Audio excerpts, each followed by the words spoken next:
I'm 27, and this is the story of how my relationship with my dad imploded.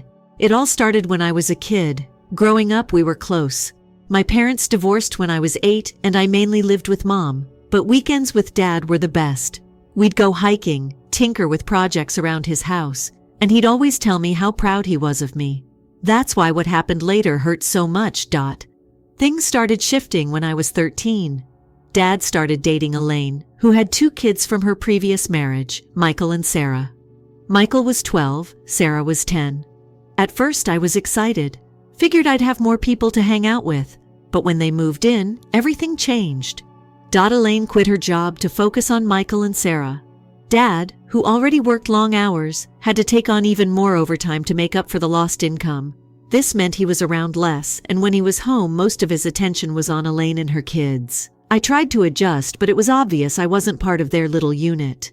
Family dinners were all about what Michael and Sarah had going on. Michael played basketball, Sarah was into dance. My own accomplishments, honor roll, winning a writing competition, barely got a mention. Vacations were planned around their schedules, and I started feeling like an afterthought. I remember one summer I wanted to visit my grandparents, but Elaine insisted we go to a theme park because Sarah had never been to one. Guess whose plans got canceled? High school was when things went from bad to worse. Dad had promised me a college fund, something he'd been saving for since I was little. Wasn't going to cover everything, but it was supposed to help. Then during my junior year, Mom told me that fund had been used to pay for Michael's private school tuition. Apparently, Michael was having trouble in public school, and Elaine convinced Dad he needed a better environment. I didn't hear this from Dad, by the way. Mom was the one who broke the news. When I finally confronted him, he said Michael needed it more and assured me we'd figure something out for my college. That never happened. Mom ended up taking out loans to help me, while Dad barely contributed, claiming he was strapped for cash. Around this time, Dad missed my high school graduation. Sarah had a dance recital the same day, and Elaine convinced him that Sarah's event was more important because her whole team was depending on her. I remember sitting in the auditorium scanning the crowd and not seeing him there. He didn't even call until the next day, and when he did, he acted like it was no big deal. By the time I went to college, I'd stopped visiting Dad's house regularly. Every time I went over, it felt like I was intruding. Elaine would make these snide comments about how I was so busy I didn't have time for family. Dinners were still all about Michael and Sarah, and any attempts to talk about my own life were brushed aside. Once I mentioned struggling with a tough class, and Elaine responded by talking about Michael's plans to study law. It was like I didn't exist. I tried to patch things up, suggested going out for lunch, just me and Dad. Somehow, Elaine and the kids always ended up tagging along. If I ever brought up how I felt excluded, Dad would tell me I was being too sensitive, misinterpreting things. It felt like banging my head against a wall. As the sun dipped below the horizon, casting long shadows across the prairie, the Native American village hummed with activity. Women gathered firewood, men repaired tools, and children played games in the fading light. Amidst the bustle, a young warrior named Eagle Claw stood tall, his eyes fixed on the distant horizon. A sense of unease had settled over the village, a subtle shift in the air that only the most attuned could feel. Eagle Claw knew that something was coming, a storm brewing on the horizon. He had seen it in the eyes of the elders, in the restless behavior of the animals, and in the whispers carried by the wind.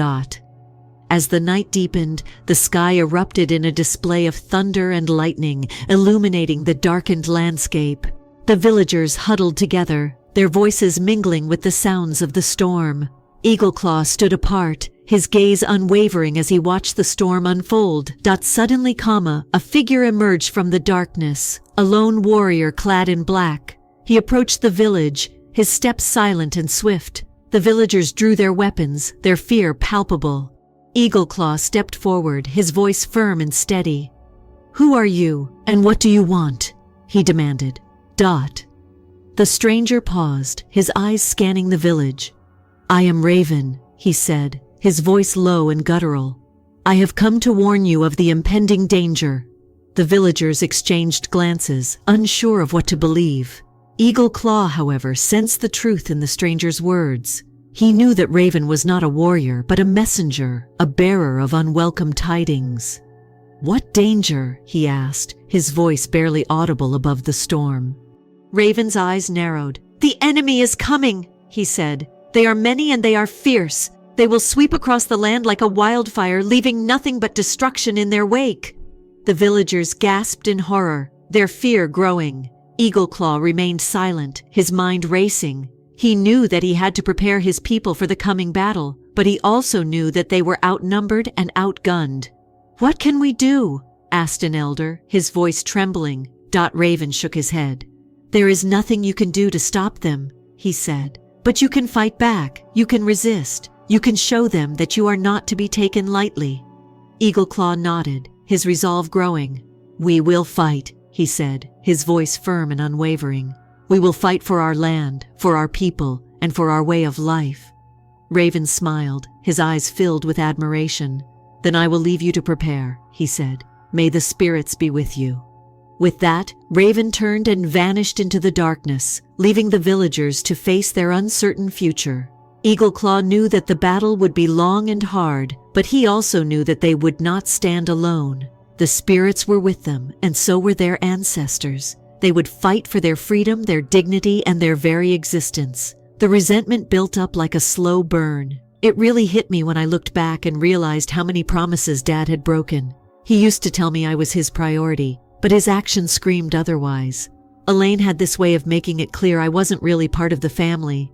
One Christmas, I got a generic gift card, while Michael and Sarah got these elaborate personalized presents. I tried to brush it off, but it stung. Eventually, I stopped trying. Every interaction with Dad felt like a reminder that I was less important than Elaine's kids. He didn't notice how distant I'd become, or if he did, he didn't care enough to do anything about it. By the time I graduated college, our relationship was hanging by a thread. Looking back, the hardest part wasn't losing the relationship with my dad. It was realizing that he didn't see anything wrong with how things had turned out. He genuinely believed he was being fair, even when his actions showed otherwise. And Elaine? She always made sure I knew where I stood in their family. This was just the beginning. Things got even messier in the years that followed. After college, my relationship with Dad had dwindled to the occasional text or holiday card, but I was still holding on to a sliver of hope that things could change. That hope took a major hit when I found out about his 50th birthday party through photos on social media. It wasn't just a casual dinner. It was a huge, extravagant event, with decorations, catered food, a live band. Elaine, Michael, and Sarah were all there, along with tons of extended family. I wasn't. I called Dad to ask why I hadn't been invited. At first, he tried to brush it off, said it must have been a mistake. Then he blamed Elaine, claiming she'd handled the guest list and must have forgotten to include me. Forgotten? The pictures told a different story. Every detail screamed carefully planned, and yet somehow his own daughter hadn't made the cut. He promised to make it up to me, but I never heard from him again. Not long after, Sarah got engaged. Again, I found out about her engagement party through social media. This time, I didn't even bother calling Dad. I knew the drill. He'd claim it was a small gathering or say Elaine had organized it and forgotten me. At this point, it felt deliberate, but I didn't have the energy to confront him. The final blow came when I realized I'd been removed from the family group chat. I only noticed because a cousin mentioned something about a family barbecue I knew nothing about. When I checked, the chat was gone from my phone. I asked my cousin about it, and they seemed uncomfortable, mumbling something about how Elaine had probably cleaned up the chat to make it more manageable. From then on, I found out about family events secondhand or through social media posts. Mom noticed how upset I was and encouraged me to address it directly instead of letting the resentment fester. I wasn't sure it would help, but I decided to try one more time. One Saturday, I drove to Dad's house unannounced. Elaine answered the door. She looked surprised and said it wasn't a good time because they were in the middle of something. I could hear laughter and voices coming from the backyard. Another gathering I hadn't been invited to. She didn't even invite me in. A few days later, I found out through my cousin that Dad had bought Michael a brand new car for his birthday. This was the same man who had claimed financial struggles when I was in college and could barely contribute to my tuition. The car was a top-of-the-line SUV. The kind you'd expect a parent to give a kid as a reward for something big. Meanwhile, I'd been working part-time jobs and taking out loans to make it through school. I started therapy around this time. I felt like I was carrying a weight I couldn't shake off. My therapist helped me unpack a lot of the hurt and confusion. It became clear that Dad's behavior wasn't just careless. It was a pattern. Every decision he made seemed to prioritize Elaine and her kids, while I was an afterthought at best. When I finally worked up the courage to call Dad and confront him about everything, he turned it around on me, said I was jealous of Michael and Sarah, that I was blowing things out of proportion. It was like talking to a wall. He didn't acknowledge any of the specific examples I gave him, the missed graduation, the college fund. Instead, he dismissed my concerns as me being too sensitive. I vented to a few close friends who were unanimous in their support. They agreed that Dad's behavior was unacceptable and encouraged me to set boundaries. For the first time, I started thinking about what that might look like. Thanksgiving was the final straw. Dad spent it with Elaine's extended family, and once again, I wasn't invited. When I brought it up, he sent a weak apology via text, claiming he hadn't realized I'd feel left out. It was a pattern with him, saying the bare minimum to smooth things over, but never making any real effort to change. A few days later, Elaine called me. She accused me of causing stress for their family, said I was being unfair to Dad. The audacity of that call was almost laughable. It was clear she wasn't interested in fixing anything, just wanted me to stop rocking the boat. That quote S when it hit me. Every effort I'd made to repair the relationship had been one-sided. Dad wasn't interested in rebuilding what we'd lost. He was comfortable with the dynamic as it was, and I was the only one fighting to change it. It was draining, and I couldn't do it anymore. I decided to step back completely. I told myself I wouldn't reach out again unless he showed he was willing to meet me halfway. For the first time, I started focusing on my own mental health instead of trying to hold on to a relationship that clearly didn't matter to him. After that decision, I made it clear to Dad that I wouldn't engage unless he made a genuine effort to include me as part of his family. I wasn't asking for much, just the same basic respect and acknowledgement that Michael and Sarah got without question. I sent him a message explaining this and didn't hear back. Days turned into weeks, then months. He completely stopped reaching out. At first, it was a relief. No more half-hearted apologies or dismissive excuses. But as time went on, the silence was deafening. Mom was my rock during this time. She encouraged me to focus on the parts of my life I could control, my career, my friendships, my hobbies. With her support, I started putting all my energy into my work. It paid off. A few months later, I got a promotion, with a pay raise and more responsibility. For the first time in a while, I felt like I was on solid ground, building a life that didn't revolve around seeking Dad's approval. Just when I thought things had quieted down, I started hearing whispers from extended family. Elaine had been spreading rumors about me, calling me selfish and ungrateful. According to her, I was the one tearing the family apart. She'd conveniently left out any mention of the years of exclusion and broken promises. One of my cousins pulled me aside at a family event and confirmed what I'd suspected for a while. Elaine had been steering Dad's decisions since the beginning. She'd allegedly encouraged him to focus on Michael and Sarah because they needed stability after their parents' divorce. I guess stability didn't extend to me. My therapist suggested writing a letter to Dad. The idea was to articulate everything I'd been feeling without the pressure of an immediate response. It wasn't about getting him to change, it was about getting closure for myself. I poured my heart into that letter, detailing every instance where I felt overlooked and replaced. When I finished, I didn't send it right away. I wasn't sure if I ever would. A few weeks later, a wedding invitation showed up in my mailbox. It was from Sarah. The envelope didn't even have a personal note, just the standard card with the date, time, and venue. It felt like an afterthought, like someone had realized they should invite me at the last minute to avoid looking bad. I decided not to go. I knew it would just be another event where I'd feel like an outsider. Declining the invite sparked another round of drama. Dad called, accusing me of being petty and selfish. He insisted I attend the wedding to keep the peace, and said it wasn't fair to Sarah to drag our issues into her special day. It was the same script he'd used for years. Everything was about keeping Elaine and her kids happy, no matter how much it cost me. I told him I wasn't going to the wedding, not out of spite, but because I didn't feel welcome. He didn't take it well. Things escalated when Elaine took to social media. She posted a long, passive-aggressive rant about ungrateful family members who can't put aside their egos. She didn't name me directly, but it was obvious who she was talking about. Some extended family chimed in to agree with her, but a few messaged me privately to offer their support. One aunt told me she admired how I was standing up for myself and not letting Elaine's antics control me. I leaned heavily on my friends and therapists during this time. They reminded me that I wasn't wrong to set boundaries, even if it upset people. Their support helped me stay firm in my decision, despite the guilt tripping from Dad and the online drama. Then came the moment of clarity. I realized I was done tolerating the disrespect and emotional manipulation. I wasn't going to keep bending over backward for people who clearly didn't value me. If Dad and Elaine wanted to paint me as the villain, so be it. I wasn't going to waste any more energy trying to prove my worth to them. I started preparing for a final confrontation, not out of anger, but because I needed to say my piece once and for all. This time, it wasn't about salvaging the relationship. It was about getting closure and finally putting this chapter behind me. I decided it was time for a face-to-face meeting with Dad, without Elaine around. I wanted to lay everything out, not for reconciliation, but for closure. I called him and suggested we meet at a neutral spot, a cafe not far from his house.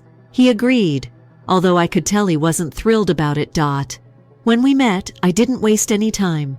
I started with the most glaring issues: the years of being excluded, the broken promises, the constant favoritism toward Elaine's kids. I didn't hold back, detailing every incident that had hurt me, from missing my graduation to using my college fund for Michael's private school. I listed it all. Dad sat there quietly, but his expression shifted from uncomfortable to defensive as I spoke. When I finished, he leaned back in his chair and said he'd done his best. He claimed it wasn't about replacing me, but about making sure Michael and Sarah felt supported. He blamed Elaine's influence for some of the decisions, saying she pushed him to prioritize her kids because they needed stability after their parents' divorce. I pointed out that his choices had destabilized my life, but he brushed it off, saying I had my mom to fall back on. When I brought up the financial issues, I asked him how he justified taking my college fund to pay for Michael's tuition and then buying Michael a brand new car years later. His excuse? He thought I was better off with my mom handling my expenses. He said he assumed I wouldn't miss the money because I was smart and hardworking and would figure things out. I couldn't believe how easily he dismissed it, as if it was no big deal. Before I could say anything else, Elaine showed up. She must have known about the meeting because she walked straight to our table and sat down. Without missing a beat, she started accusing me of being ungrateful and selfish. She claimed I was attacking my dad and trying to guilt trip him. It was the same routine I'd seen for years, her swooping in to control the narrative and make herself the victim. At that point, I'd had enough. I stood up, grabbed my bag, and told them both I was done. I wasn't going to sit there and let Elaine twist the conversation into another pity party for her and her kids. My dad called after me, but I kept walking. I wasn't going to give them any more of my time or energy. A few days later, I started getting messages from extended family members. Some of them had heard about the meeting and reached out to offer their support. A few even apologized for not stepping in sooner, admitting they'd noticed how I was treated but didn't want to get involved. It was bittersweet. While it felt good to have some validation, it also highlighted how long I'd been dealing with this alone. Then Dad sent me an ultimatum via text. He told me I needed to accept the family as it is, or risk being cut off completely. It wasn't surprising, but it still stung. I didn't respond. Instead, I made the decision to go no contact with him entirely. I blocked his number, and Elaine's as well, along with Michael and Sarah. I didn't want any more drama or back and forth. Of course, Elaine couldn't leave it alone. She ramped up her social media posts, making vague comments about entitled family members who don't know how to let go of the past. Some extended family joined in, liking and commenting in agreement. But others messaged me privately to say they were on my side. I ignored it all. Engaging would only give her more fuel. Meanwhile, my friends and therapist became my lifeline. They reminded me that cutting ties was a form of self-preservation, not selfishness. I started focusing on my career again and picked up a new hobby, photography. It became a way to channel my energy into something creative and fulfilling. In one of my therapy sessions, my therapist pointed out how much progress I'd made. She said setting boundaries, even when it's hard, is a sign of growth. For the first time in years, I felt like I was taking control of my own story, instead of letting Dad and Elaine dictate it. A few weeks later, I finally decided to send the letter I'd written to Dad. It wasn't about reconciliation. I knew that ship had sailed. The letter was my way of closing the chapter, of saying everything I needed to without expecting a response. I mailed it and didn't look back. That letter marked the end of my emotional investment in the relationship. I wasn't waiting for an apology or hoping for change anymore. I was ready to move forward, with or without my dad. After I sent the letter, I didn't expect a heartfelt reply or any grand gestures, but part of me thought I might at least get a text, an acknowledgement. Nothing came. Days turned into weeks, and the silence only confirmed what I already knew. He wasn't going to change. The lack of response solidified my decision to move on. I started by cutting ties completely. I unfriended and blocked Elaine, Michael, and Sarah on all social media platforms. I didn't want to see their posts or have them snooping on mine. It wasn't long before I heard about Elaine's reaction. Extended family members started reaching out to let me know she was furious. She called me immature and accused me of trying to erase the family. The irony wasn't lost on me. This was the same woman who had excluded me for years. Not long after, Dad tried to mediate. He sent me a message, not to reconcile, but to criticize me for creating unnecessary drama by blocking his wife and stepchildren. He claimed it was disrespectful and accused me of making things harder for everyone. I responded with a short, firm reply, reiterating that I wasn't interested in maintaining relationships with people who didn't treat me as family. His only response was a vague comment about how I'd regret cutting ties someday. I left it at that. Surprisingly, a few aunts and uncles reached out privately to express their support. They told me they understood why I had distanced myself and even shared their own frustrations with Elaine's behavior over the years. One aunt admitted she'd always felt Elaine had an agenda to push me out, but she hadn't wanted to get involved. Their messages were a small comfort, a reminder that not everyone in the family saw me as the villain Elaine was painting me to be. Meanwhile, I threw myself into my work. The promotion I'd received earlier had come with more responsibilities, but I found that immersing myself in my job was a great distraction. My efforts didn't go unnoticed. I started getting recognition from my boss, and a few months later, I was given the lead on a major project. It felt good to have something in my life that was entirely mine. Untouched by the drama with Dad's family. Around this time, I reconnected with a few cousins I hadn't spoken to in years. It turned out I wasn't the only one who'd had issues with Elaine. One cousin told me about a time when Elaine had spread rumors about her after a minor disagreement, and another mentioned feeling sidelined during family events. Bonding over our shared frustrations brought us closer, and it felt like I was regaining a piece of the family I thought I'd lost. Of course, Elaine didn't let up. Through mutual acquaintances, I found out she was spreading rumors about me, calling me a bad daughter and claiming I was only cutting ties because I was jealous of her kids. I chose not to engage. Responding would only give her more fuel, and I was determined not to stoop to her level. In therapy, I talked about everything that had happened and how I was handling it. My therapist pointed out how much progress I'd made in setting boundaries and prioritizing my well-being. Hearing that helped me see how far I'd come since I first started therapy. I wasn't the same person who had spent years trying to win Dad's approval. I was finally putting myself first. Mom was a constant source of encouragement throughout all of this. One evening, she told me how proud she was of my growth and resilience. It was a simple moment, but it meant the world to me. If nothing else, I had her unwavering support, and that was enough. An unexpected encounter brought some closure I didn't realize I needed. I ran into Michael at a coffee shop near my office. He saw me, froze, and then quickly turned away, as if he hadn't noticed me. It was awkward, but it made one thing clear. Our relationship was irreparable, and I was okay with that. As I reflected on everything that had happened, I couldn't help but think about my childhood. I'd been through so much, but I'd also grown stronger because of it. I recognized my own resilience and felt a sense of pride in how I'd navigated such a difficult situation. The opportunity for a fresh start came unexpectedly. My company offered me a chance to transfer to a new branch in a different city. It was a big move, but it felt like the perfect way to close this chapter of my life.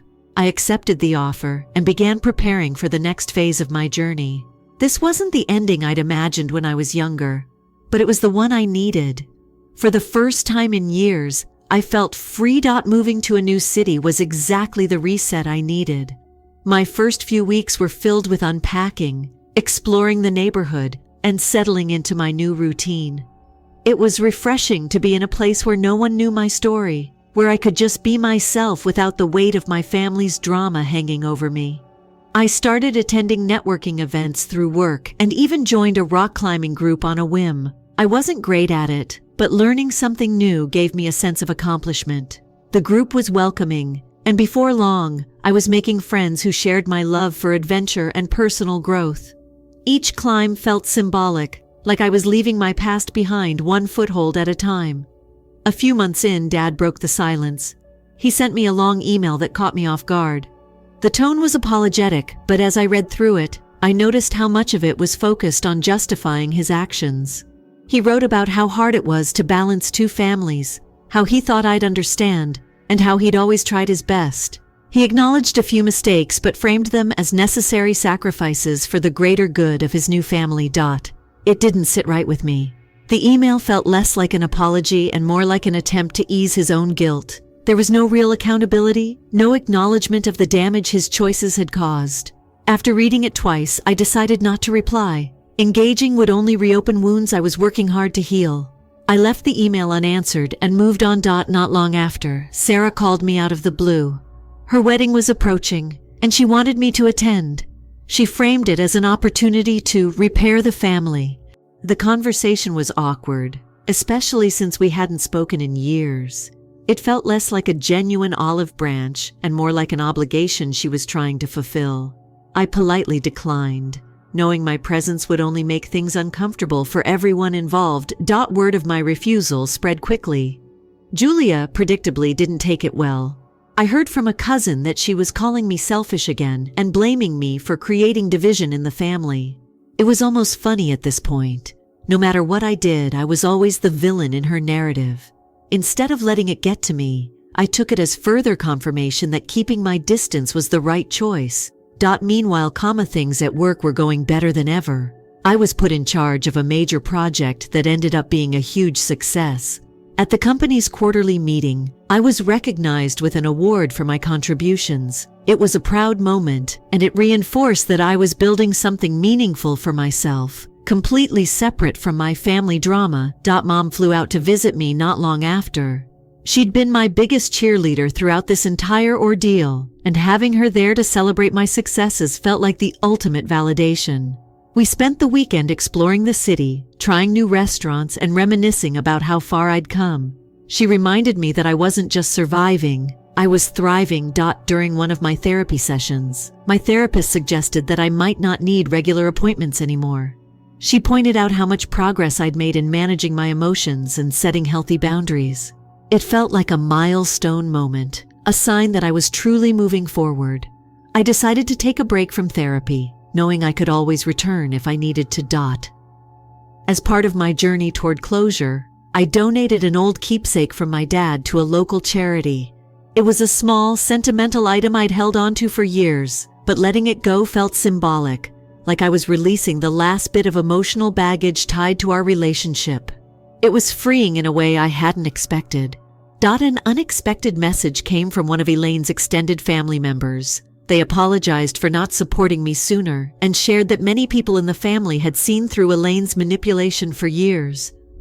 They admitted they hadn't spoken up because they didn't want to create conflict, but they wanted me to know I wasn't alone. It was a small gesture, but it meant a lot to hear someone else validate my experience. Around this time, I started dating someone new. It was early days, but the relationship felt different, healthier. I realized how much more confident I was in setting boundaries and communicating my needs, something I'd struggled with in the past. For the first time, I felt like I was building something that wasn't overshadowed by the weight of my family's history. As I looked back on everything that had happened, I couldn't help but feel grateful for the strength I'd gained. Cutting ties with my dad's family hadn't been easy, but it had been necessary. I was happier, healthier, and more focused than I'd ever been. While I couldn't change the past, I was proud of how I'd taken control of my future. This was my story, not defined by the pain I'd endured, but by the growth and resilience that had come from it. Story 2. I am a 27-year-old woman who has dreamed about being married for as long as she can remember. Before they are even engaged, some people have wedding-related Pinterest boards. I was that person. However, since I was 10 years old, I have mentally created Pinterest boards. It had nothing to do with luxury or grandeur. It was simply the thought of honoring love with those closest to you. My 30-year-old long-standing companion proposed a few months ago, and I'm overjoyed. However, what began as the most joyful period of my life has swiftly devolved into a nightmare. One individual, my aunt, is to thank. Let me briefly establish the scene. I'm not a showy person, and neither is my fiancé. Both of us are employed professionals who are reasonably frugal with money. We decided to spend $20,000 on the wedding. Although it's not very large, it's sufficient to organize a private, sophisticated, and wholly unique event. We discovered the ideal location, a stunning garden area that feels like something from a fairy tale, but without the fairy tale cost. Everything was coming together. This is where things start to get messy. In the family, the person is my 50-year-old aunt. You are aware of the kind. Loud, strong-willed, and rich enough to believe she has the power to dictate the lives of others. She constantly makes it about herself when she organizes these absurd parties that seem more like public relations events than family get-togethers. I have always avoided her since she is also quite domineering. Regretfully, it was more difficult than I had anticipated to keep her out of this. She called me right away after learning that I was engaged to congratulate me and offered to contribute $5,000 toward the wedding. That sounds giving, doesn't it? There was a catch, though. She requested suggestions for the guest list. She intended to invite a number of her friends and business associates in particular. I graciously rejected, stating that we already had a limited budget and preferred to maintain it that way. The gradual undermining began when she pretended to understand. And initially it was small things. She said she only wanted to assist and offered suggestions for vendors or design. I initially believed she was being excessively excited, but then more serious issues began to surface. The location was the first significant problem. I received a call a week after we made the reservation, informing me that we would have to find a different date because it had been double booked for the same day. I was heartbroken. Since we had already begun working with vendors, it would be disastrous to change the date. This is the strange part. A few days later, my aunt said in passing that she had reserved the same space for a large gathering that would take place at the same time. As if she intended me to make the connection, she stated it with a smug little smirk. It felt suspicious, but I didn't want to draw any judgments too quickly. From there, everything got out of control. As if she were co-hosting the wedding, my aunt began informing family members about our intentions. I had no idea what they were talking about, but people continued asking me questions about things she had decided on, like themes and menu selections. It turns out that she had been presenting her recommendations to other family members as completed plans. Even my fiancé, bless him, has been quite patient over this whole ordeal, but he was also losing his temper. I was still attempting to maintain harmony when he advised me to face her before things worsened. When I learned that she had invited her own pals to the wedding, that changed. These were just random acquaintances of hers. They weren't my friends, family, or acquaintances. I quote, "V told them so much about your wedding that they might as well come," she said. The boldness. I am too. The last straw was learning that she had gotten in touch with my caterer without notifying me and had modified the menu to some extravagant, pricey alternatives that I had made it clear I didn't want. When I confronted her about it, I was incensed. She dismissed it with a simple, "You'll thank me later." I understood then that she wasn't simply being intrusive. She made a concerted effort to control my wedding. I've been spending the last few days undoing all of her harm. Due to her interference, my fiancé and I have had to quickly find a substitute location, reaffirm all of our vendor agreements, and cope with the consequences. It's draining. And to be honest, I'm near my breaking point. I'm trapped putting out fires started by someone who says they care about me, when this should be one of the best periods of my life. I'm at a loss for what to do, so I've chosen to tell my tale here. I can't allow her keep steamrolling me, but I also don't want to cut her out entirely because she's family. Does anyone have experience with a relative like this? How can I establish limits without starting a full-scale family conflict? Update. I was astounded by the response I received after sharing my story on Reddit. Almost everyone told you the same thing in the thousands of comments that flowed in. I had to regain control of my wedding and stop letting my aunt make all the decisions. Some suggested exposing her behavior to the entire family, while others suggested completely removing her invitation. Strangers' encouragement and clarity gave me just the boost I needed. Removing my aunt's invitation to the wedding was the first move. I texted her directly since I didn't want to drag things out. I clarified that I needed to proceed without her participation, since her actions had caused me too much anxiety and confusion. My phone began to light up in a matter of minutes. She bombarded me with texts, voicemails, and frequent phone calls. Guilt tripping replaced guilt tripping. I was merely attempting to assist and express my outrage. I wish you success in doing this without my help. By the next day, word quickly spread across my family. My family members were weighing in at half. Some praised my choice, claiming to have anticipated it for years. Others suggested I should have sought a compromise and branded me ungrateful for refusing her assistance. My fiancé, meantime, supported me during this entire ordeal. He reminded me that she was formally uninvited and that this was our wedding, and we had no idea anyone else was saying it. I moved on to the next issue, the list of guests. While completing the RSVP, I discovered that, without my permission, my aunt had invited 15 of her own acquaintances. I had no idea who these folks were, and I had no intention of feeding or entertaining them. I called the wedding planner right away and crossed everyone's names off the list. Naturally, this led to additional turmoil, but at this point, I didn't give a damn. My aunt could handle telling her friends why they were no longer invited. My fiancé, and I then concentrated on finding a new location. We discovered a more private and intimate outdoor garden area that was equally lovely despite its smaller size. We managed to modify the vendors' schedules, though there was a bit of a scramble. In hindsight, it was actually a boon. The new location was more affordable and better suited our goal than the previous one. We were just beginning to feel like we were getting back on track. My aunt revealed her next shocking revelation. On the day of our wedding, she said that she would be throwing a family celebration. She presented it as a laid-back get-together for family members who were unable to attend the wedding. But for a moment, I didn't believe it. The timing seemed strange for some reason. Her daughter, my cousin, took over at that point. Despite her mother's shenanigans, my cousin and I have always been close. The family celebration was anything from informal, she revealed. For her, it was a full-fledged wedding. In order to have an extravagant celebration for her daughter, my aunt had taken over my original location. I was blown away. Control wasn't the only goal of all those beneficial recommendations and deceptive tactics. They have to do with organizing my wedding. It's her own plan. She even informed my cousin that it was her time. While dealing with this betrayal, your cousin will have other opportunities to celebrate. My new caterer gave me another call. Our catering order has apparently been attempted to be canceled by someone posing as me. Fortunately, the cancellation was prevented by the security pin we had set up, which was based on advice from a Reddit commenter. My fiancé recommended that we speak with a lawyer for this reason. We needed to ensure that our vendor contracts were unbreakable and shielded from future intervention. We included provisions to stop anyone else from making changes.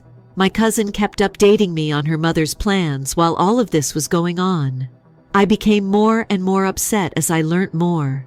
In essence, my aunt was stealing every detail of my wedding, including the location, decor, and guest list, and passing it off as her own. I realized that I couldn't ignore this. I made the decision to reverse the situation. I began collecting proof of my aunt's interference with the assistance of my cousin. I collected screenshots of her attempts to terminate my contracts, vendor receipts, and text communications. Additionally, I preserved family texts that corroborated the falsehoods she told about assisting me with my planning. She had obviously been using deceit to defend her behavior. I kept Reddit informed of everything that had transpired thus far in order to keep things going. Once more, the outpouring of support for me to fight back was tremendous. I began creating a plan after many people offered original ideas for exposing my aunt without going to her level. I wanted to make sure she reconsidered before doing something similar again, not just to keep my wedding safe. By this time, everything was coming together. I had my fiancé, aunts, and cousins backing, as well as evidence that I needed a fresh location. Deciding how to tell the truth in a way that would have an effect was the next stage. But for the time being, I'm concentrating on protecting my wedding arrangements and avoiding any further surprises. Keep an eye out. It's not quite over yet. The second update. I thought it was time to act after obtaining proof of my aunt's interference. We began strategizing how to reverse the situation with the assistance of my cousin, who shared my frustration. The objective was to ensure that everyone recognized my aunt for who she truly was, not only to safeguard my wedding. It was a delicate initial step. I began sharing hazy updates on social media about betrayal in my family and the unreliability of some people. I didn't need to name names, but I didn't. Within a day, I was receiving messages from family members inquiring about what was happening because the posts were sufficiently mysterious to pique interest. My aunt began phoning other relatives to explain her version of events, so she must have seen them too. Since it sowed doubt in everyone's minds, this simply made her situation worse. My cousin, meanwhile, did her magic. By saying she wanted to assist with the family celebration, she was able to join my aunt's group chat for event planning. Everything we suspected was validated by what she discovered. To recreate my wedding, my aunt was going to great lengths. She had duplicated the food I had first selected, reserved the same floral arrangements, and even arranged a color palette that was comparable. The worst part was that she was boasting about how she had outsmarted me and gotten her daughter's wedding at the original location. I got in touch with the original location once more while this was going on. I gave them the rundown and requested confirmation of the reason for the cancellation of my appointment. When my aunt said the room was needed for a charity banquet, it turned out that she had lied. The crew was incensed when they found out and told me as much. Look into it more. In order to surprise my aunt, we then made the decision to RSVP to her celebration. Playing it cool to give the impression that we had no plans, my cousin and I both tagged ourselves as attending. Concurrently, I finished the details of my own wedding and publicly announced the date on social media, making it apparent that it fell on a day that coincided with her family's celebration. I knew the post would cause a stir in the family group chats because it featured stunning pictures of my new location. Then the big unveiling took place. The invitations to her mother's event were leaked by my cousin. The wording made it obvious that it was a wedding, even though they were intended to look like an invitation to a charity gala. When people discovered my aunt had deceived everyone, they were horrified. While some family discreetly changed their RSVP to my wedding, others were incensed and called her out right away. With momentum on our side, the family's rift deepened and my aunt's meticulously constructed story began to fall apart. I planned one last action. Before moving on to a different vendor, I had first been in touch with the same firm who decorated my aunt's event. I told them what had transpired and asked if they could help, because we were still on good terms. For quality assurance, they consented to move my aunt's selected decorations to a neutral storage location. She was forced to add to the turmoil by rushing just days before her event. I informed the original venue about her false booking in an anonymous manner. The charity justification was revealed, and they didn't take it lightly. She was left without a venue at the last minute when they canceled her reservation. The extravagant celebration she had been preparing had to be moved to a community center. As this was all taking place, my fiancé gave me comfort all the time. He reminded me that the wedding wasn't the only reason I stood up for myself. It has to do with establishing future limits. Vendors that learned about my predicament were likewise quite helpful. Some even gave me discounts because they thought I was doing a good job. My aunt unexpectedly phoned me a few days prior to the wedding. She pleaded with me to let her know about my new location, saying there had been a miscommunication and she only wanted both events to go well. I politely declined and ended the call. By the time everything was said and done, my aunt's event was in utter chaos and my wedding arrangements were finalized. After realizing the reality, several of her guests chose not to attend, leaving them perplexed by the location shift. According to my cousin, my aunt complained about how unfair everything was all day long, utterly unaware of the consequences of her own behavior. When it was all over, I shared my third update, which covered the whole story, on Reddit.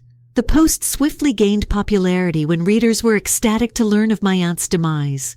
People were particularly amused by the way that everything ultimately seemed to go against her. Now that my wedding is just a few days away, I can finally relax a little. Now that the pandemonium has subsided, I'm excited to celebrate with those who genuinely stand by us. I'm grateful to everyone who pushed me to advocate for myself. After the wedding is finished, I'll make sure to keep you all informed. Update 3. The wedding day finally came, and I'm happy to report that everything went perfectly. Everything was flawless. The new location was even more magical than I had anticipated. The garden was covered with fairy lights. Every element came together precisely as we had imagined, and the flowers were in full bloom. Joy and affection were abundant among our guests, who genuinely cared about us. It was all I had hoped for, intimate and sincere. My aunt's event, however, was a complete bust. Throughout the day, I received updates from my cousin, who I suppose you could consider my inside source. My aunt ended up reserving a tiny community center after losing her first location and frantically looking for a substitute. She had no time to locate another decorator, so she had to rely on store-bought streamers and balloons, cheap takeout pizzas piled on folding tables, and a space that wasn't meant for gatherings like weddings. Her event's guest list likewise shrank. Once her deceit and manipulation were made public, many of my family decided to attend my wedding instead of continuing on. The atmosphere during her mother's gathering was unpleasant and strained, according to my cousin. Those who did show there appeared to have realized their mistake and fled early. Her ambitious preparations had obviously gone apart by the time the ceremony began. The atmosphere during my wedding was quite different. During the reception, my cousin gave a heartfelt speech. She discussed the value of maintaining family togetherness, while gently pointing out how some people's pride and lack of control obstruct genuine relationships. Everyone was moved by what she said. I saw a number of family members crying, and some even came to express regret for initially supporting my Aunt just a few weeks ago. I didn't believe that it was possible, but it felt like a step toward recovery. I posted the full story on Reddit later that night. I told them how everything had worked out, how the wedding went, and what transpired at my aunt's terrible gathering. In a matter of hours, the post had over 50,000 upvotes, demonstrating its rapid popularity. People were encouraging me to stick to my principles and sharing similar tales of family strife in the comments area, which was crazy. However, the consequences did not end there. Somehow, a local news organization became interested in the story. They contacted me to ask whether they could use the story in an article about wedding turmoil and family dynamics. I agreed and remained nameless. According to family members, my aunt was incensed about the article that went viral in our area. According to reports, she denied any responsibility for her own conduct and blamed sabotage for the failure of everything.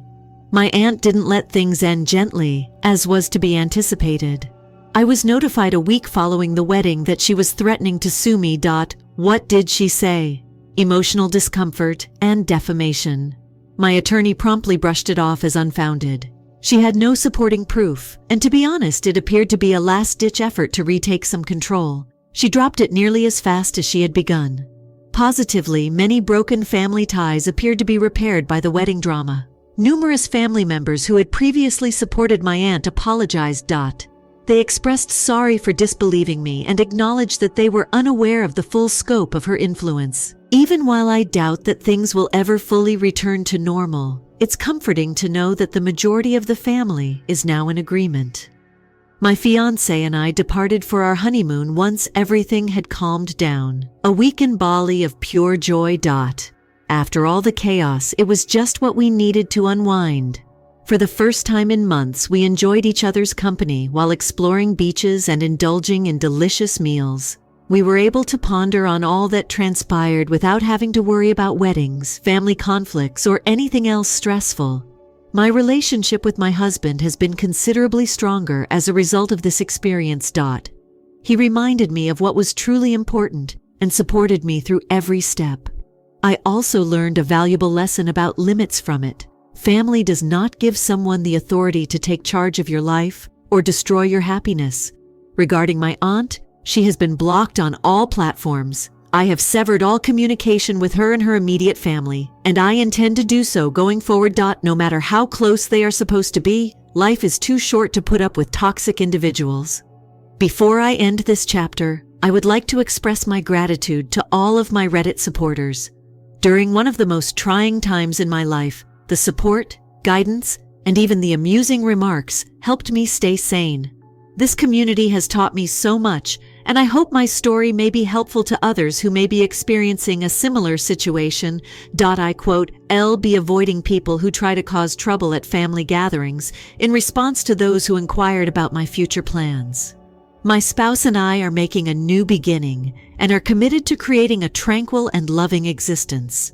Though I want to leave you all with this will probably be my final update. Never be scared to defend yourself, and don't let someone take away your happiness. Blood is not what defines a family. It's about the individuals that genuinely care about and support you. I appreciate you sharing in my journey." Report 4. Things have been hectic since my last report, but they have mostly calmed down now. I wanted to tell my aunt in particular all the juicy details of what had transpired. The repercussions was as catastrophic as you may have imagined, so fasten your seatbelt. Everything about our wedding day went perfectly. Without any controversy or disruptions, we managed to have a fantastic celebration in the new location. Everything went according to plan, and the garden was dazzling under the string lights. The love and excitement in the air were palpable, and the individuals who came were there for us. A few relatives did not appear, primarily those who had supported my aunt. To be honest, I was relieved. The mood was lighter without them, and we were spared discomfort and passive-aggressive remarks. The day was made even more memorable by the fact that we were surrounded by individuals who truly cared about us. In the meantime, my aunt's event at the family gathering was a complete bust. After losing her original location and frantically finding a substitute, my cousin, who was there as a reluctant participant, kept me informed throughout the day. In the end, my aunt made last-minute reservations at a community center. My aunt hadn't prepared for the shift, so the room was small, dimly lighted, and totally inappropriate for a wedding. It was a very basic setup. Folding chairs, mismatched tables, and a few flimsy decorations that appeared to have been purchased from a dollar store were all there.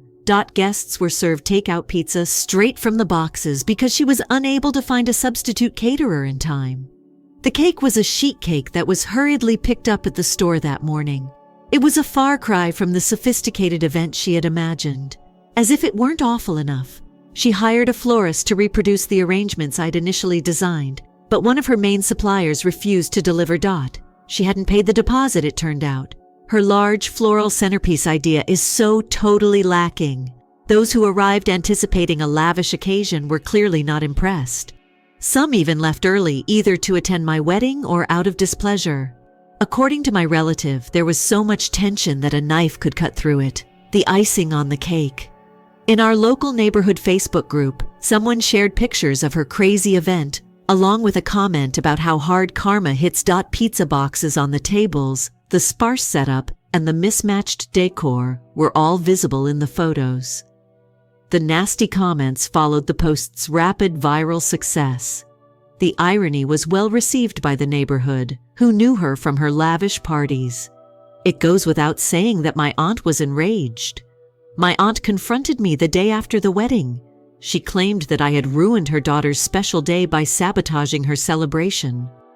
Calmly, I informed her that I had only defended myself and that she had ruined my wedding first. After saying little more, she hurried away, leaving a trail of mumbled grievances in her wake. Conversely, my cousin complimented me in private for confronting her mother. She acknowledged that she had always felt in charge and that my handling of the matter had encouraged her. I could see she felt bad about being in the middle, so it was a bittersweet moment. I told her that she had nothing to do with this, and that I hoped she would be able to escape her mother's control. My aunt was not prepared to let things go softly, as was to be anticipated. I was notified a few days later that she was threatening to file a lawsuit. Her allegations, emotional suffering, and slander. The threats were promptly rejected by my attorney. She had no supporting proof, and her argument was without merit. The threats vanished as fast as they appeared, so she must have understood this as well. Positively, some family connections appear to have changed as a result of the wedding turmoil. Numerous family members who had previously supported my aunt apologized. They expressed sorry for disbelieving me and acknowledged that they were unaware of the depth of her influence. It feels like the beginning of something healthier in the family, even though I'm not expecting miracles. My fiancé and I fled to Bali for our honeymoon after everything had calmed down. It was more than we could have ever imagined. We ate delicious meals, explored beaches, and took in the beauty all around us during our days. We were able to completely unwind and concentrate on one another for the first time in months. As I think back on the entire experience, I've gained a lot of knowledge about self-respect and limits. You don't have to put up with harmful conduct just because you have family. My aunt is blocked on all platforms, and I have formally stopped communicating with her. She "is not welcome in my life going forward, and I've made it obvious to the rest of the family, to all those who made the voyage. I appreciate your counsel, encouragement, and support. Throughout the pandemonium, your words helped me stay grounded. If anyone should learn anything from this, it's that you should never let anyone, family or not, to take charge of your life or take away your happiness. Be resolute, establish limits, and safeguard your happiness." Even though this is probably my final update, I will always be appreciative of this community.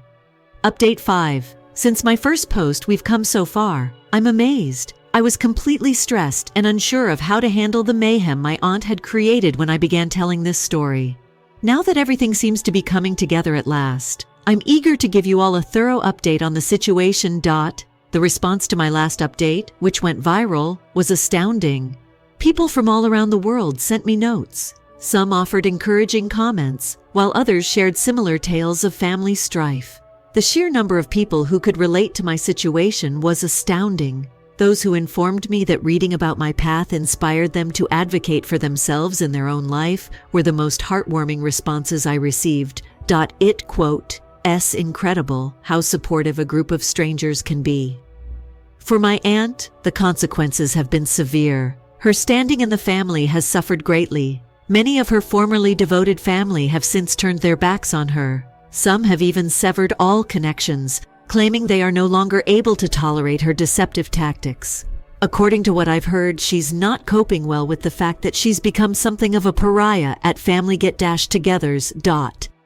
She still seems to be blaming everyone else for her troubles and hasn't taken ownership of her actions. My cousin's newly discovered freedom is one unanticipated bright spot. She bravely decided to leave her mother's home after everything that had transpired. She is making a fresh start and is even considering therapy to address her childhood control issues. I am so proud of her for taking this move, and we remained in contact. I'm thrilled to see her succeed because she deserves so much better than the situation she was in. I should add that my husband and I just got the last wedding album from our photographer, and it's stunning. Looking at the pictures makes me realize how worth all the tension and stress was, since they captured the happiness and love of that day.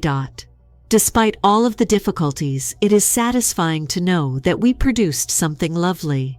It's interesting to note that the entire experience has given me some unanticipated chances.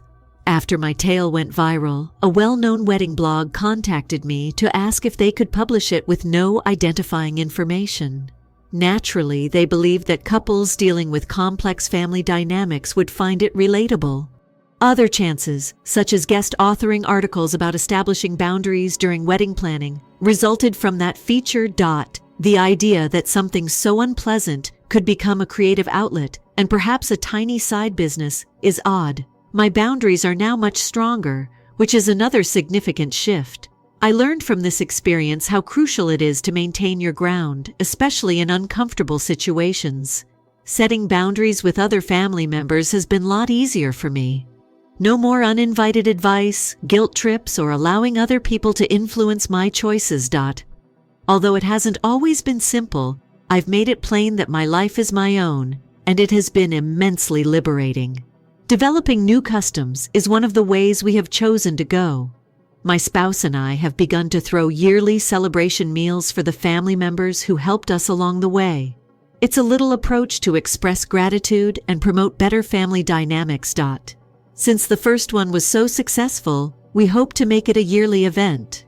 My aunt, on the other hand, has not learned her lesson. She had previously attempted to interfere with the wedding arrangements of another relative, but this time, people recognized the warning signs early and stopped her.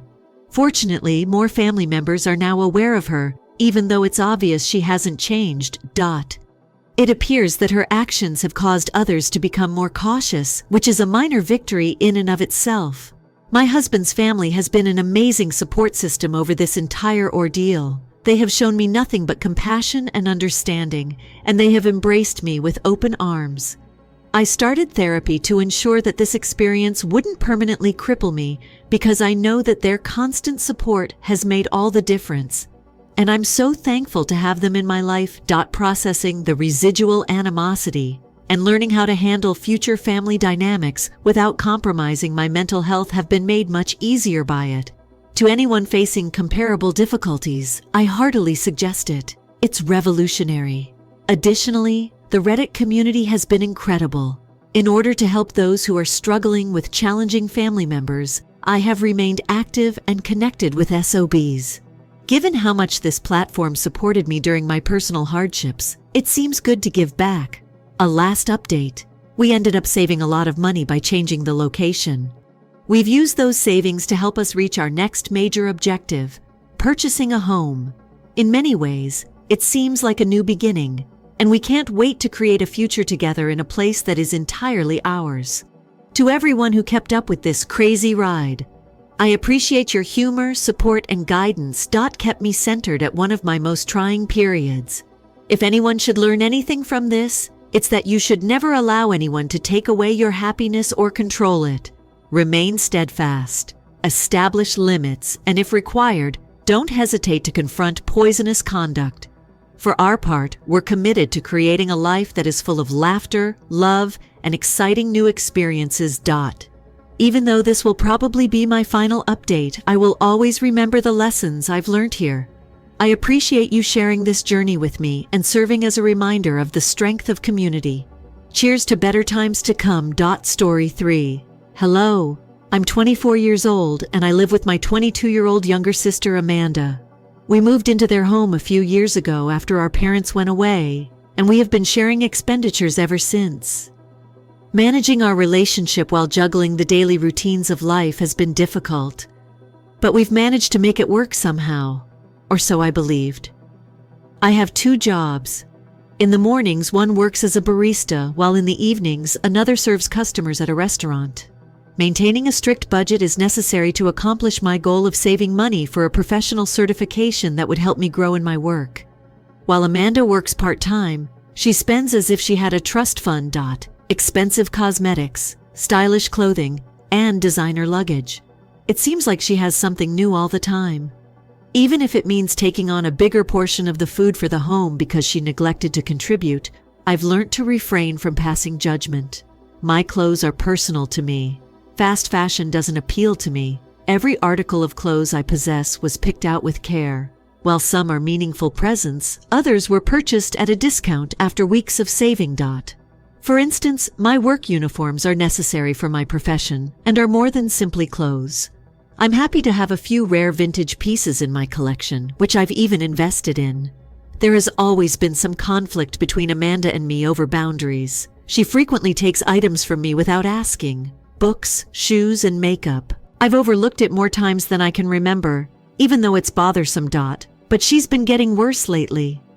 After a demanding double shift, I've returned home to see my favorite clothing rumpled in a heap on the floor, or a pair of boots completely gone, only to discover them on her Instagram later that evening. I sensed something wasn't right as soon as I came through the door. My closet doors were ajar, my room was immaculate, and as I approached, I had a sinking sensation. I had lost half of my clothing. The dress I intend to wear to a friend's wedding in 2 weeks, my vintage jewelry, and my job clothes. Lost.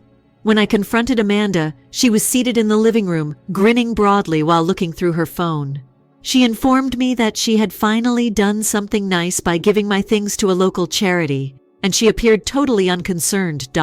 She claimed to have seen that I wasn't wearing half of them, and reasoned that they would be more useful to others in need.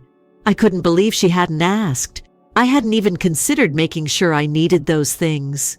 She shrugged and stated the clothing were simply laying there when I told her they weren't hers to give away. She wouldn't tell me where she had taken them when I asked. I locked myself in my room to get my thoughts straight before I began the calculation. A few of the items she donated were pricey. The expense of replacing my work outfits alone would be in the hundreds. And let's not even talk about the old stuff. It was easily worth more than $2,000. However, money wasn't the only factor. I had put a lot of effort into creating a wardrobe that suited my needs and style. It was like losing a piece of myself when I lost it. Amanda dismissed my worries when I addressed her once more. I should be glad that she had done something philanthropic, she added, calling me materialistic. It enraged me. She disregarded it as entirely different when I pointed out that she had just purchased a new dress earlier that day, one of those expensive, stylish outfits she adores.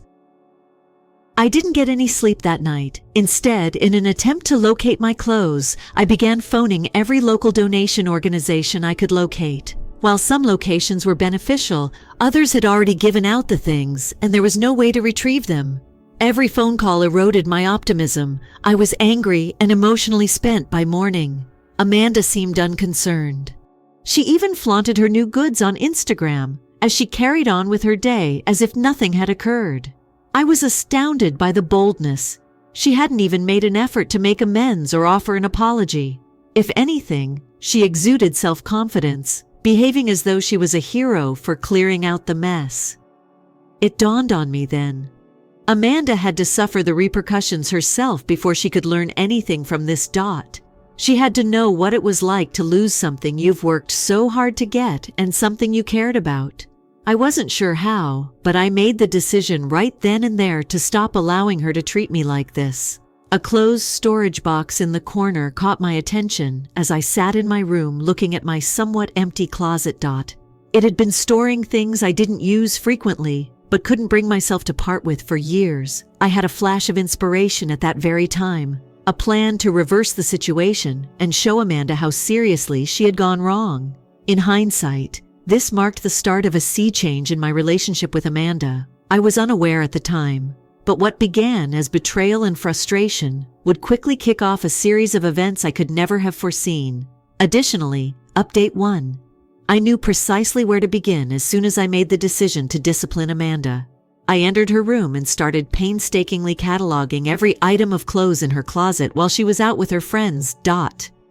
Because of her fashion obsession, Amanda's wardrobe was crammed with high-end clothing, accessories, and shoes that she had shown off on social media. I was going to start with the one she liked the most, not just sell her stuff.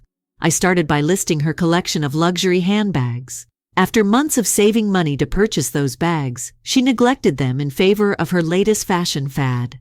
I created fictitious profiles on several websites and used different email addresses to make sure she couldn't link the transactions to me. In order to maintain secrecy, I set the prices of the products such that they are both attractively low enough to sell fast and high enough to make her feel hurt when she finds out. Days later, the sales began to come in. The first to go was her limited edition purse. A pair of boots that she had only worn twice came next. For my own peace of mind, I kept a record of every transaction and receipt as I meticulously wrapped and delivered each item. At first, Amanda didn't see anything. It wasn't surprising that she didn't notice her favorite things were going missing, because her room was so disorganized that even I had trouble getting around her floor drop. However, one morning, I heard her moaning about not being able to find her favorite clothing while she was hurriedly searching through her closet. As she ran around her room, I remained silent and pretended to be preoccupied with my meal. When she eventually came up to me, I adopted her previous contemptuous demeanor. I pretended to be uninformed and informed her that she was most likely simply misplacing items. "You've been really busy lately," I remarked nonchalantly. "Perhaps you dropped them off at a friend's place." Despite her apparent frustration, she didn't ask any more questions. I sold Amanda's clothes and made about $1,000 over the course of the following 2 weeks. I put the funds aside for my certification course and moved them into a hidden savings account. It was like getting back some of what Amanda had stolen from me as I saw the balance increase. It was already too late when Amanda saw that her clothes were going missing. One evening, she barged into the kitchen and accused me of undermining her. I remained calm and asked her why she had been so concerned about a few lost items, but she hadn't been concerned about the donation of my clothes. She continued to make excuses about how she required her clothing for social gatherings and work, but she had no response. Someone who had rejected my worries over losing thousands of dollars worth of work uniforms was now going crazy about a few lost outfits, demonstrating her hypocrisy. I refused to acknowledge anything, even though it was nearly absurd.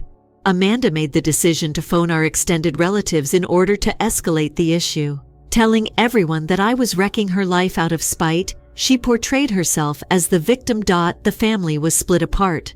Some of our family members supported me, arguing that my actions were justifiable in light of Amanda's actions. Others said that I had gone too far and that I ought to have moved on to get my thoughts straight. I posted about the issue anonymously on Reddit. The reaction was tremendous.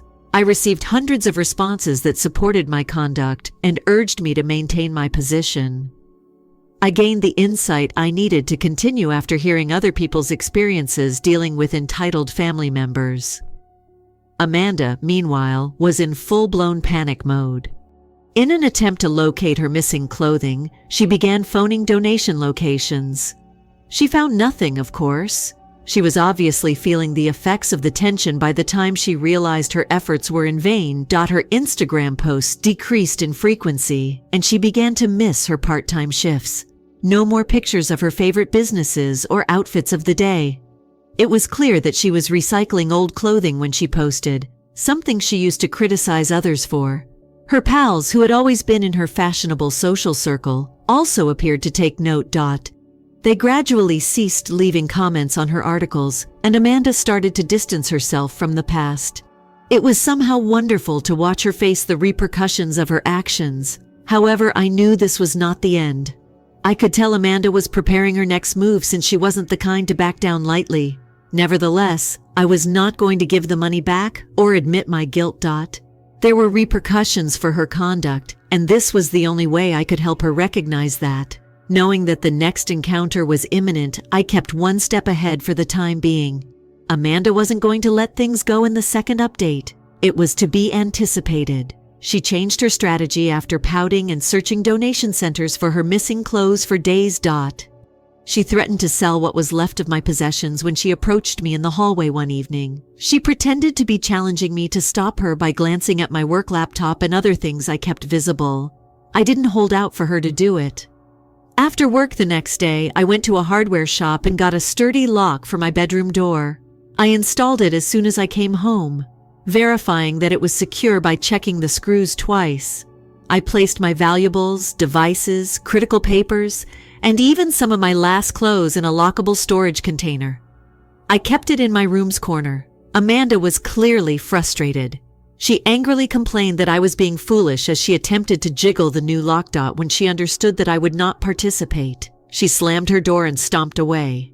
That weekend, the tension between us reached a breaking point. Amanda sobbed and screamed about how I had destroyed her life. She blamed me for everything, even her falling out with friends, her difficult finances, and her lost clothes.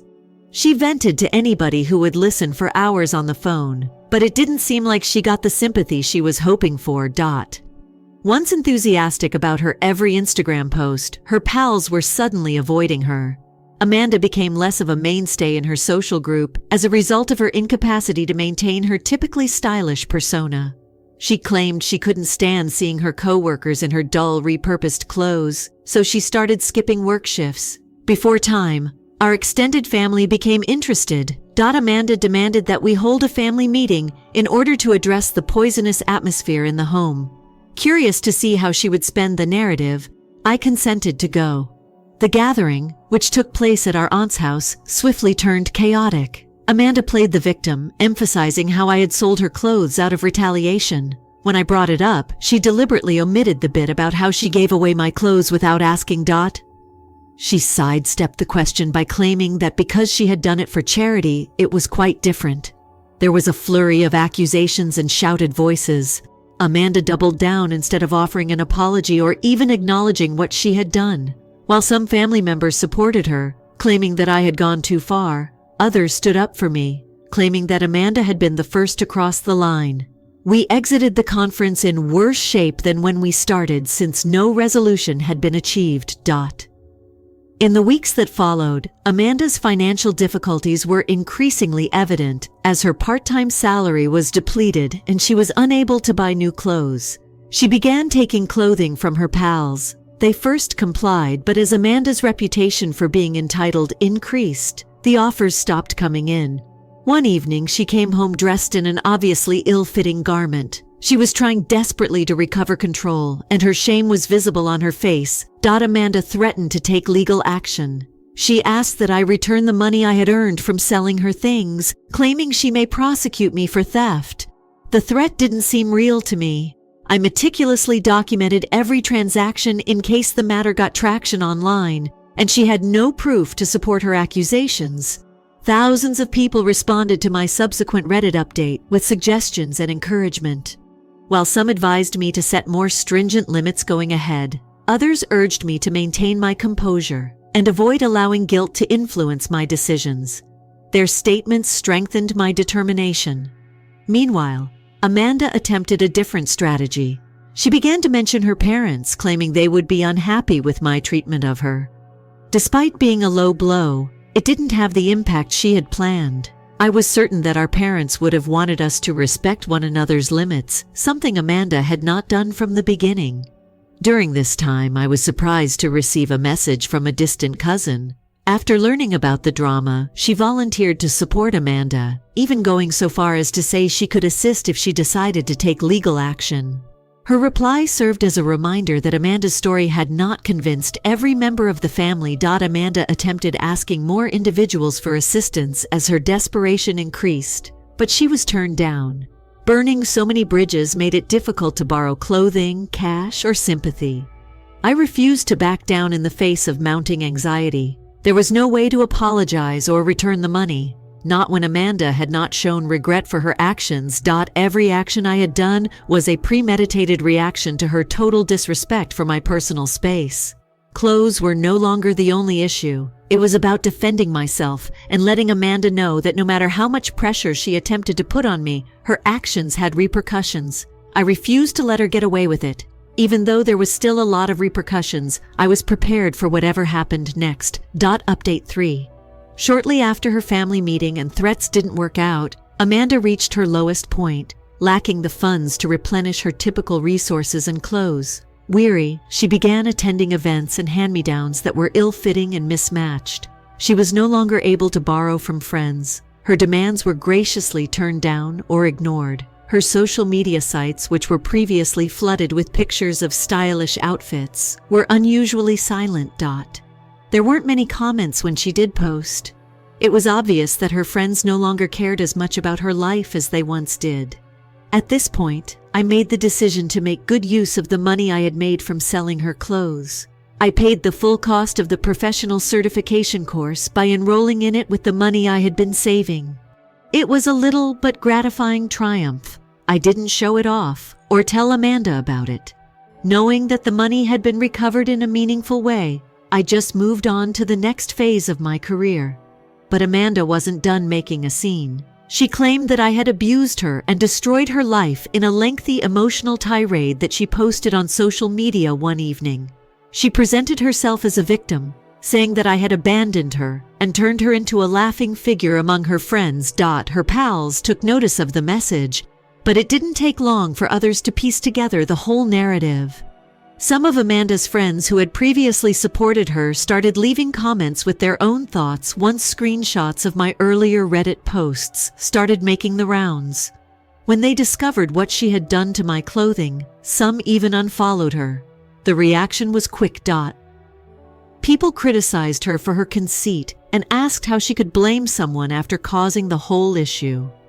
Our extended family was also not pleased with her actions. At first, several family members had stood up for her, but they were driven away by her public outburst and reluctance to take accountability. Some even apologized to me in private for questioning my version of events. One uncle informed me that unless Amanda learned how to be an adult, he was severing his relationship with her. We grew more tense until Amanda made a decision that nobody was startled by. She left home. She says she couldn't endure being insulted and treated disrespectfully all the time. Instead of arguing, I assisted her in packing and made sure she only took items that truly belonged to her. She was able to rent a modest room from a coworker, but it was obvious that her new living arrangement wasn't as cozy as she was accustomed to. The house seemed different once she was gone. For the first time in months, the tension, the incessant disputes, and the passive-aggressive comments vanished. I could really unwind when I got home from work.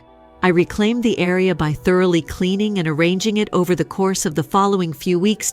Shortly after she moved out, Amanda apologized, but it wasn't what I had hoped for. She claims she never intended to injure me and blames her behavior on stress in a text message. It didn't seem like a sincere effort to put things right. Rather, it felt more like an excuse. I replied in a kind but forceful manner that I couldn't make amends with her until she fully accepted responsibility for her actions. Amidst all of this, an unforeseen chance presented itself. I got in touch with one of the donation sites I called while looking for my items. They wanted to work with me on an awareness campaign about setting limits and making deliberate donations after seeing my Reddit posts. Although it felt unreal, I consented to assist, offering advice and insights for their social media promotion. Amanda quote,'s financial difficulties persisted throughout the interim. In an attempt to make ends meet, she took on more shifts at work, but her part-time pay was insufficient to support her spending patterns. She began borrowing clothing from coworkers instead of purchasing new ones, which only fueled rumors about her. I discovered that I was adopting a more straightforward way of living when my life calmed down. I didn't feel the need to hang on to things because I was afraid they might be stolen or broken now that Amanda was gone. I gave away some things I didn't need and concentrated on making the area feel serene and well-organized. Minimalism wasn't the only thing at stake. It was about prioritizing limits and respect above material belongings. Eventually, Amanda began going to therapy. She told me about it via a common family member,